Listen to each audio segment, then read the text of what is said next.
Another selection method that frequently works well is the Roto Brush. It can analyze a clip and find edges over an area that you paint. To use it, double-click to load the layer into a footage window. You'll see now composition versus layer. Now choose the Roto Brush. The key here is to not get too close to the edge. Rather, just draw and trace through the center of the object. You can get close to the edge, but you don't want to get too close. It'll analyze and attempt to find it. Click to add as necessary. You might want to zoom in a little bit. Holding down the space bar makes it easy to move. If I want to subtract, I just hold down the Alt key or the Option key and it subtracts. Again, you don't need perfection here, but a few strokes will build this up. This is a particularly tricky object because of the glass. But this is a good selection. Now you might be thinking, I could just do that with the pen tool, but where it gets particularly tricky is because the footage is moving. Now look down here at the Roto Brush. What you want to do is extend this, and it's a little hard to see, but it's this tiled area. This is the search zone so that we can define that it's going to use Roto Brush on the whole clip. Now I'll zoom out just a little bit and click forward about 1 second at a time. You'll notice that it analyzes the clip and attempts to adjust the Roto Brush. Still looks good, but if necessary, I can click to add a stroke.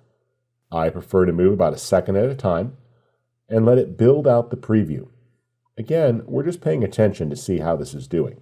Looking pretty good. If necessary, click to add, and it will update. This 1 second jump method tends to work best for me. Some people will be a little bit more aggressive, but I like to keep an eye on it. It's looking pretty good. Remember, we're going to go ahead and expand this a little bit so it doesn't have to be a perfect selection.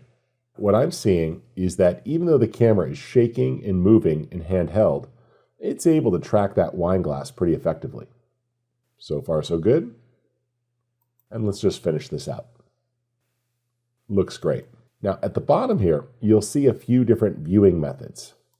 You can click to view it as a mask, in this case, a Rubylith mask, view it as an edge selection, or view it as an alpha channel. What I like to do, after I've got it working pretty well here, is choose to smooth this a little bit. I tend to do this by reducing the chatter, and that cuts down on some of the bubbling or rough edges, and apply a bit of a feather. That's done nicely. Don't overdo it or you'll start to see a glow, and that's not going to blend as well. So keep that number reasonable. So far, so good. You can also play with the contrast there if you're seeing a little need to tighten it up. Now, what I'll do is go back to the composition, and I see that it's selected the glass. What I'm going to do is check the box here so it inverts it. Now it's selected in the other direction. Using the Shift Edge command, you can go ahead and expand or contract. In this case, because we clicked invert, shifting the edge to the left or a negative number is going to expand it effectively by pulling it out here into the bigger open area. That looks great. If necessary, feel free to tweak the feather until you have a good overall selection. Now, looking up here at the alpha expansion, you could tweak as necessary. Since I've already expanded that a bit, I'll set this a little lower to a value of 4. The texture is pretty complex, and since we're removing an object, I'll choose the object method. Everything else looks good, so I'll just click Generate Fill Layer.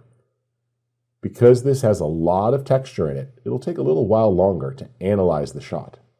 So give it a minute or so, and then it will create the new fill. Once it's done, press the spacebar to load a RAM preview.